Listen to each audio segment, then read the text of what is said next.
Hey YouTube, this is Steve Jones. I'm going to take a few minutes to discuss the moral argument for God's existence. So let's run through the argument. We'll discuss two premises, a conclusion, then we'll go through the premises, discuss those a little bit. The conclusion will follow necessarily. So if the premises are true, then the conclusion is true and the argument is a sound argument.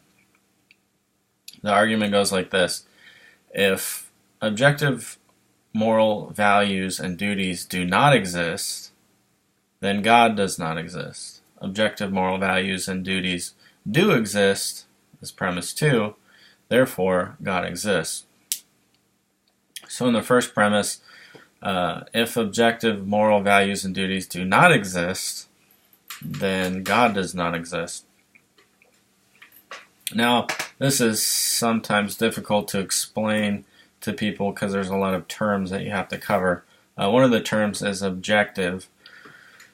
What the argument means by objective is something, a moral value or a moral duty is objectively good, objectively evil, objectively right or wrong, meaning that it's right or wrong independent of those people who may hold that view. So, for example, let's say, cannibal societies, they all hold that it's okay to eat your neighbor. Well, they all may believe that, but objectively speaking, that it's not okay to eat your neighbor. You should actually love your neighbor. Jesus would go further and say you should love your enemy. And he discusses in depth who is my neighbor. So the objective moral value and duty would be don't eat your neighbor.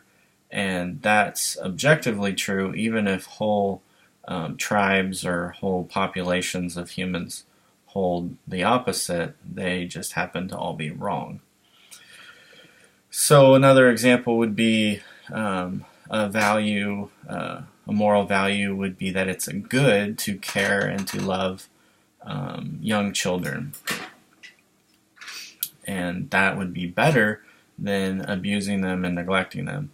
Now that is objectively true. It doesn't matter if the entire world, all humans decide someday that they're just going to start beating up on children. They would be acting objectively immoral, and that would be evil. And even if they said it was okay and they tried to justify it, it would still be morally wrong. So that's what we mean by objective. Furthermore, moral values and duties. So a value would be the good or the bad. So it might be good to become a pediatrician, but not everybody would be obligated. It wouldn't be their moral duty to become a pediatrician. You would just say that's a good thing to be a doctor and help children in that way. Something that would be bad would be to get your arm lopped off in a freak accident. That would be a bad thing, and objectively a bad thing to get your arm lopped off in a freak accident. So those aren't duties, those are just values. And we as humans, we recognize that some things are just objectively good and objectively bad. Now, a duty is your moral oughtness, or what you ought to do. It would be like you should do this, or you should go clean your room, or you should be nice to your sister. Those types of things are your duty, meaning what you ought to do. And we as humans also recognize that there definitely seems to be certain things that are morally the right thing to do or the wrong thing to do. So the premise, though, is if these don't exist, if there's no moral obligations to uphold, then Therefore, you would say God does not exist. Now, why is that a good premise? Why is that a true premise? Well, if God does not exist, then that means atheism is true, that some sort of naturalistic worldview wins the day. And once you go down that road and you really analyze the atheistic worldview, you really come to terms with it, you realize, and even atheist philosophers will agree, atheist philosophers will say, yes, there are no objective moral values and duties. Now, some would try to maintain those, which we'll discuss in a minute, but on an atheistic, non-theistic worldview, there just really is no reason to affirm that anything's objectively good, objectively evil, objectively right or wrong, because on an atheistic worldview, what standard would you hold? It's really just one man's opinion, one society's opinion, one stage in evolutionary biology. We're just in a stage. There's actually nothing right or wrong. It's just we're in a stage of development, and those views may change tomorrow. We may regress. We shouldn't assume that society is progressing morally. We might actually be in a much more. In fact, you can't even say regress or progress. See, I tricked myself.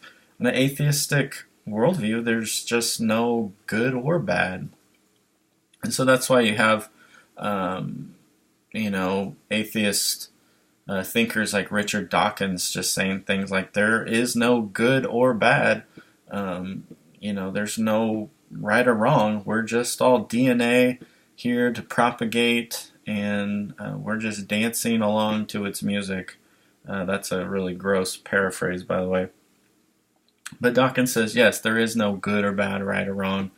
We're just machines created to propagate DNA.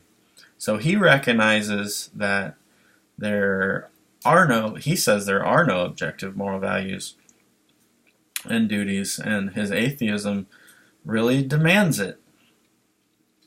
So the second premise is, well, objective moral values and duties do exist. And the ironic thing about Dawkins is he rails on Christianity for being immoral.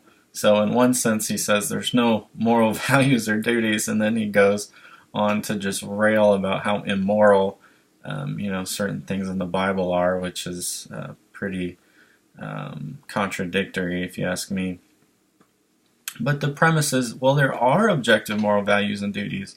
I mean, you don't have to be a theist to see that by any means.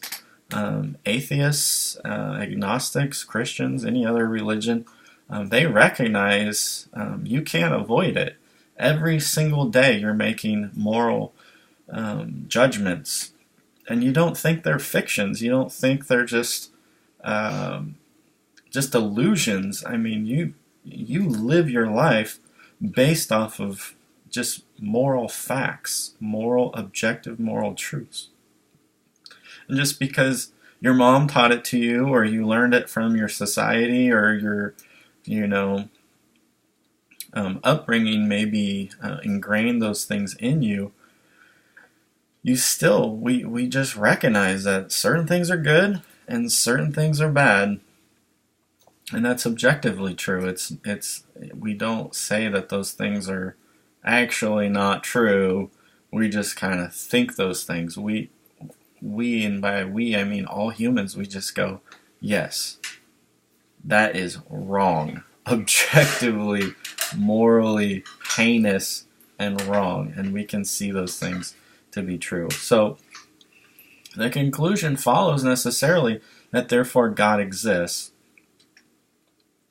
Well, so what are some of the objections? I'm going to discuss three briefly. One of them is the Euthyphro Dilemma, made by Louis Antony and plenty of other atheist objectors. They're going to bring up Euthyphro and his dilemma. The basic idea is Euthyphro asks the two questions. Does God Does God will something to be because it's good, or does whatever God wills become the good?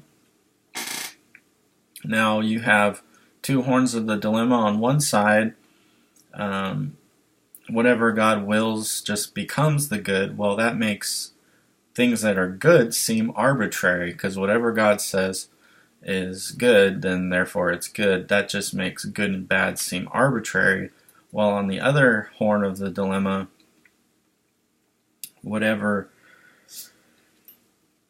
God wills is the good. Well, it makes this thing, this kind of platonic, out there in space, mystical thing called the good, seem separate from God. And so there would be ethical floating things called the good and the evil out there, and so therefore that would kind of impugn God's sole existence. There would be these other things separate from God, which would pretty much deny theism as well.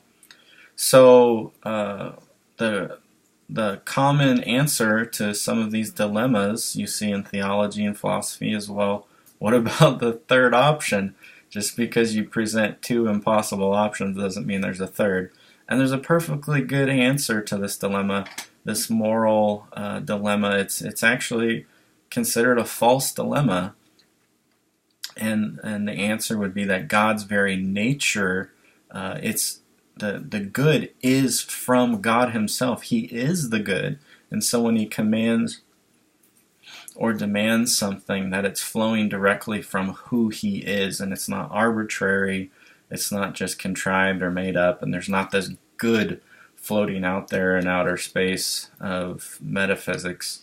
God actually is the good.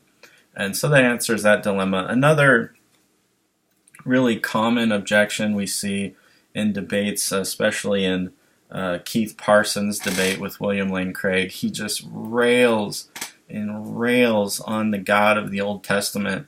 And he brings up several examples, such as the she-bears that were sent after Elijah was being kind of bullied by some gang of young men. They probably were not little children. They were probably some sort of gang.